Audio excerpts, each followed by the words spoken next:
Bonjour, avec ce beau temps, j'espère que ça va durer. J'espère que la qualité de l'image sera bonne et que vous m'entendrez bien.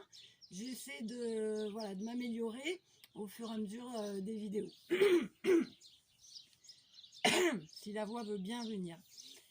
Alors, aujourd'hui, je vais vous présenter, dans la continuité des mouvements fondamentaux qu'on a vus, avec l'enchaînement des mouvements, on arrive, il ne nous reste plus que 2 mouvements à voir, le swimming et le leg pull prone. Donc aujourd'hui, je vais vous présenter le swimming, la nage, qui est un mouvement de renforcement de la chaîne postérieure, avec comme muscles principaux les muscles moteurs étant donc les grands fessiers et les ischio-jambiers. C'est important je vous précise ça parce que c'est important de savoir l'objectif, de connaître l'objectif du mouvement et de savoir quels sont les muscles que je dois engager pour faire ce mouvement correctement.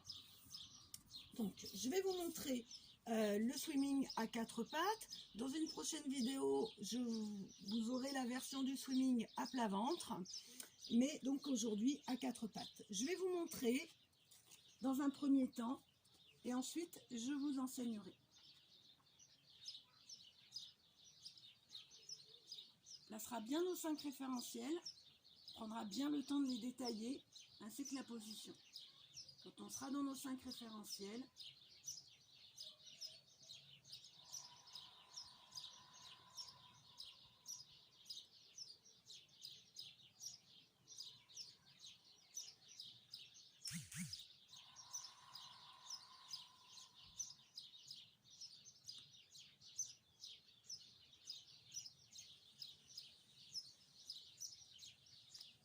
sur le souffle, je fais glisser le pied au sol jusqu'à tendre la jambe. Ensuite, je contracte les fessiers pour lever la jambe sans cambrer.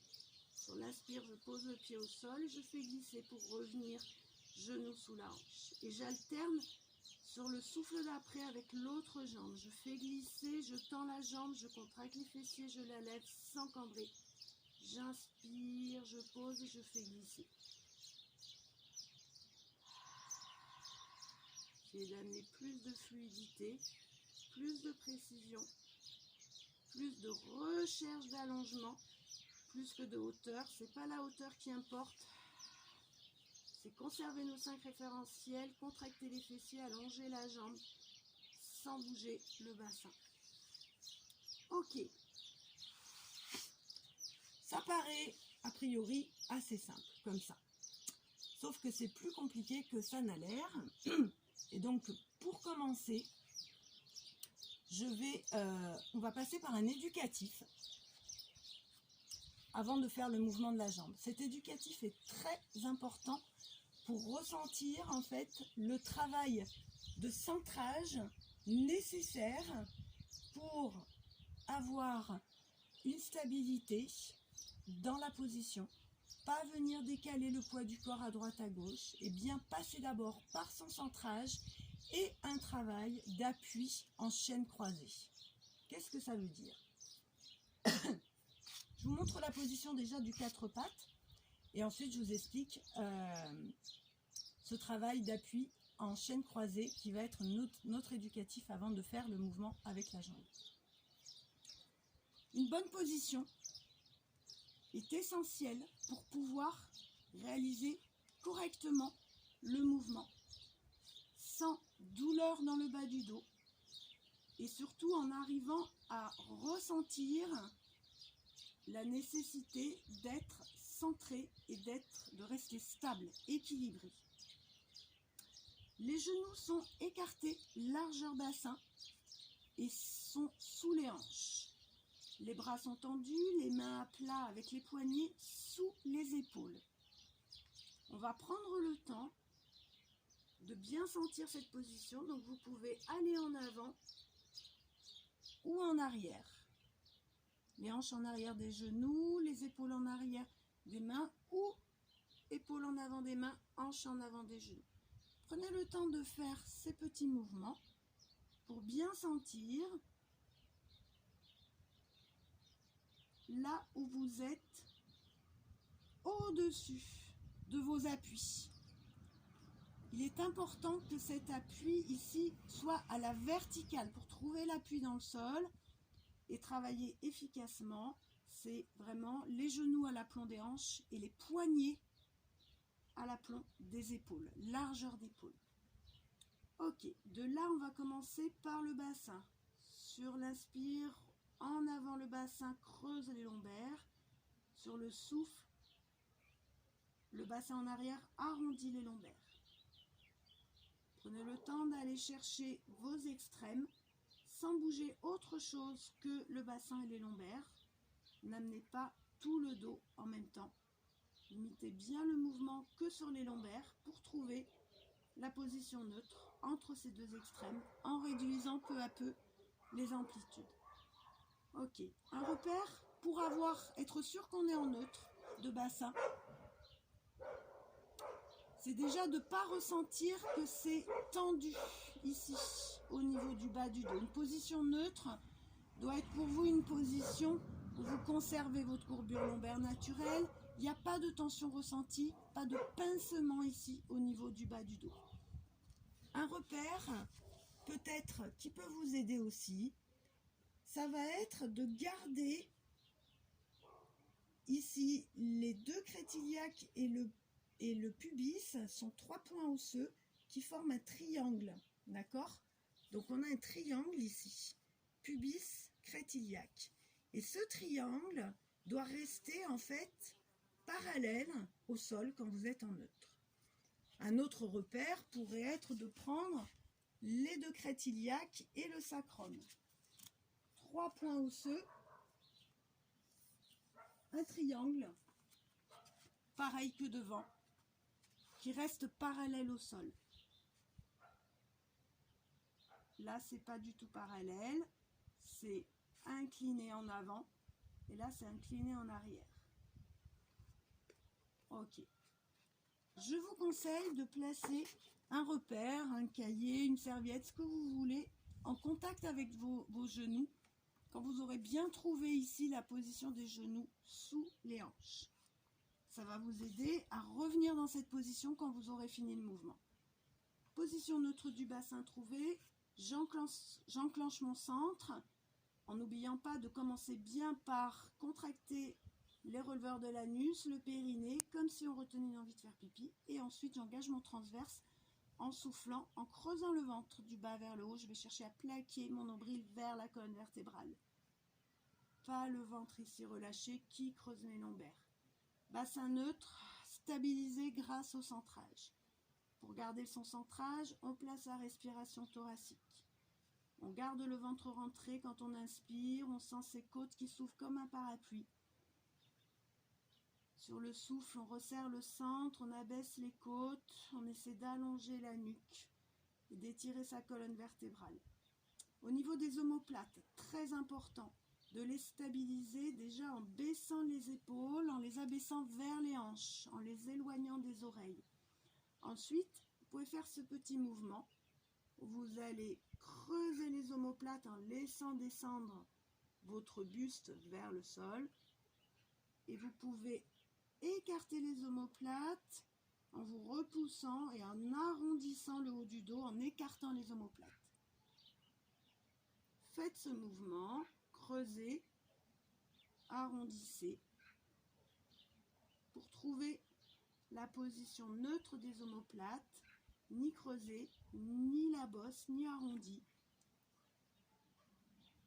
Dans votre dos, les deux omoplates doivent former un plat.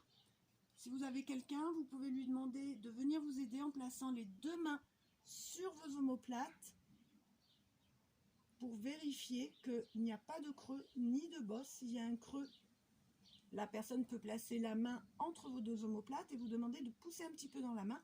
Ça va vous aider à sentir le bon placement. Il est indispensable pour trouver ce bon placement des omoplates d'avoir un appui des bras au sol qui est constant.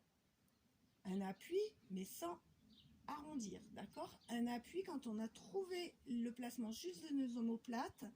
Cet appui ici, vous allez imaginer que vous repoussez quelque chose avec vos paumes de main et ça va engager le grand dentelé qui est un muscle qui va permettre de plaquer en quelque sorte les omoplates dans votre dos. Donc il faut garder cette tonicité dans les bras avec des omoplates qui ne s'arrondissent pas, d'accord?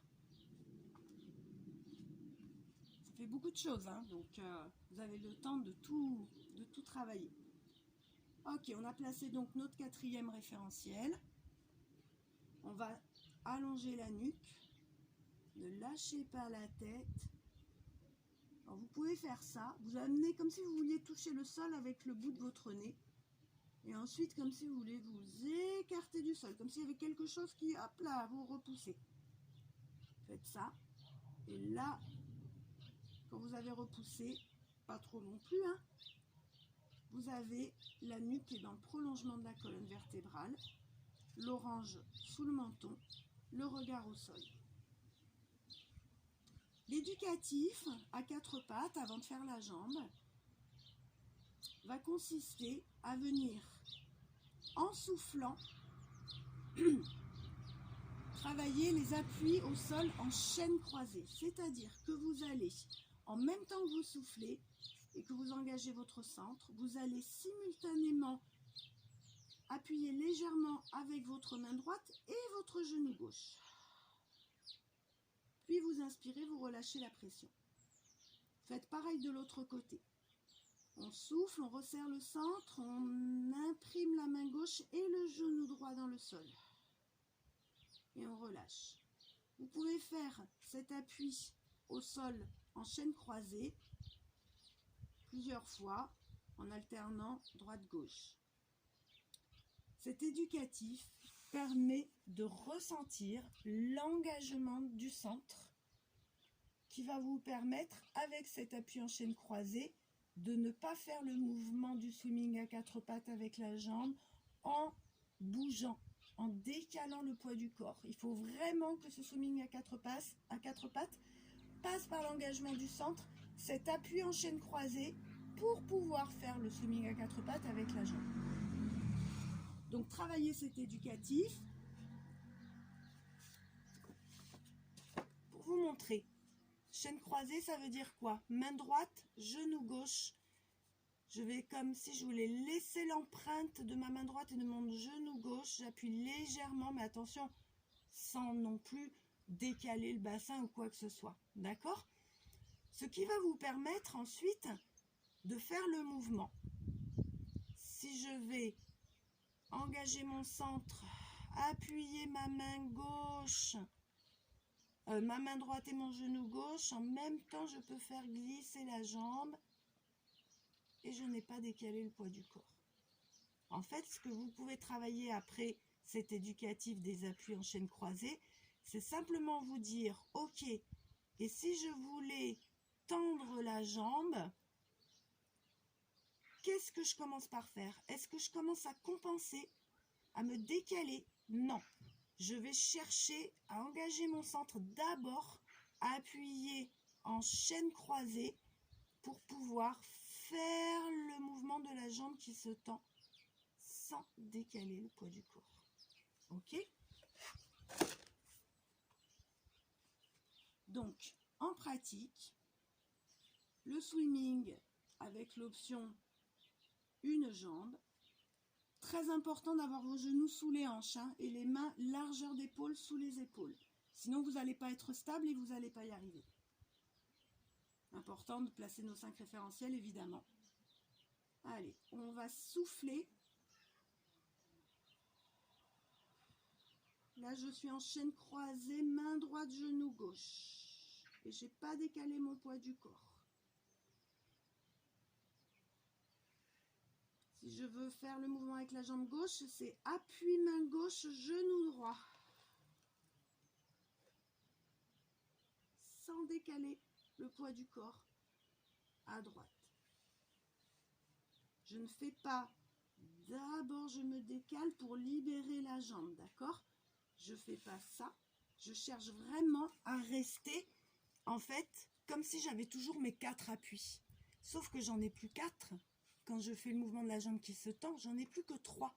Et pour rester ici, sans décaler le poids du corps, en essayant d'être le plus allongé, aligné possible, imaginez une ligne, visualisez une ligne qui passe par le centre de votre corps, et donc par le nombril, par le centrage. Il faut donc bien compenser ici un appui, main droite, genou gauche. Pour vous illustrer un peu cet appui en chaîne croisée, c'est simple. Imaginez que je sois à 4 pattes au sol, je me mets là face à vous. Main droite, genou gauche pour pouvoir travailler avec la jambe droite qui s'allonge au sol et après qui se lève. Ben voyez, ça fait une diagonale dans votre buste ici. Chaîne croisée. Et cette diagonale, cette chaîne croisée, elle passe par le centre. Donc c'est bien par là que je peux contrôler mon mouvement du swimming et avoir un travail efficace sur les fessiers. Précision donc maintenant pour le travail de la jambe. Je reprécise. Je passe par mon centrage et mes appuis en chaîne croisée. Je fais glisser mon pied au sol pour jusqu'à tendre la jambe en contractant le quadriceps et ensuite je contracte le fessier et l'ischio-jambier pour lever la jambe. Ça, c'est le souffle. Inspire, pose le pied, jambe tendue et fais glisser au sol. Je le fais un peu en ralenti exprès pour vous montrer. Souffle. On glisse le pied au sol jusqu'à tendre la jambe en contractant le quadriceps. Je contracte aussi les fessiers, je lève la jambe sans cambrer. L'objectif ici, c'est bien dans le centrage, l'équilibre et l'allongement de la jambe. Ne cherchez pas l'amplitude, sinon vous allez faire ça, d'accord? C'est pas l'amplitude qui intéresse ici. C'est le contrôle, la précision, le placement et le travail spécifique des fessiers et des ischio-jambiers. Pendant que vous ferez votre mouvement, vous pouvez imaginer que quelqu'un vous tire par l'orteil. Peut-être ne montez pas plus haut, pas trop haut, peut-être pas jusque là. Ne cherchez pas à atteindre une hauteur, cherchez à atteindre des sensations de jambes qui s'allongent comme si on vous tirait par l'orteil, de fessiers et d'ischio-jambiers qu'on vient volontairement contracter pour avoir ce ressenti de l'allongement avec le centrage qui aussi permet d'allonger la colonne vertébrale. C'est de la tête aux pieds, de la tête jusqu'au bout de l'orteil que cet allongement est recherché. D'accord? Gardez bien le regard au sol, les épaules basses et les omoplates stables. Donc il y a pas mal de travail. Ok? Dernière précision. Pour faire le mouvement, c'est jambes tendues. Et pour garder la jambe tendue, je dois impérativement contracter ce muscle-là, le quadriceps. Le swimming, c'est pas je fais ça et ensuite je fais ça. Là, je n'ai pas la jambe tendue. Là, j'ai la jambe tendue parce que j'ai contracté le quadriceps. D'accord? Donc, au niveau des muscles, c'est... Je cherche à glisser au sol pour tendre la jambe. Je contracte le quadriceps pour vraiment aller jusqu'au bout de l'extension de ma jambe. Et ensuite, je contracte fessier jusqu'au jambier. Et je ne cambre pas. Autre défaut que je vois souvent, on lève en se décalant et en levant la hanche. Le mouvement, ce n'est pas lever cette hanche.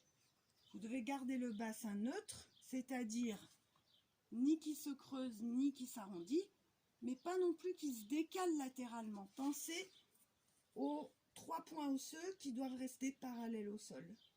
À partir du moment où je lève cette hanche, je n'ai plus mes 3 points osseux qui sont vers le sol. J'exagère un peu pour vous montrer, mais des fois, il y a des personnes qui font ça. D'accord? Ok.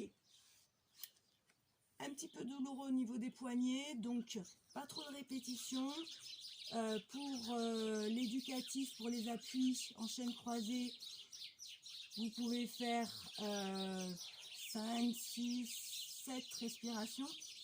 Hein, donc sur le souffle, on fait l'appui, sur l'inspire, on relâche et on fait l'autre côté.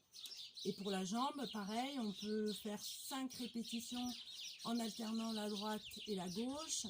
Et on peut aller jusqu'à 8 ou 10 selon votre capacité à pouvoir tenir la position à 4 pattes. Après, vous pouvez relâcher les poignets. Ok. Une dernière option qui est pas évidente du tout. Une fois qu'on aura bien compris ce travail de centrage et d'appui, on va venir faire l'option avec le bras au lieu que ce soit la jambe. Impératif d'avoir les genoux écartés, largeur de hanche. Si vous êtes resserré, ça ne va pas marcher. Il faut vraiment, c'est là que les appuis, on s'en rend compte que c'est important. Vous allez, en soufflant, faire vos appuis main droite, genou gauche et lever le bras sans monter l'épaule et sans bouger l'omoplate. Inspire, redescend le bras, fait glisser, repose au même endroit.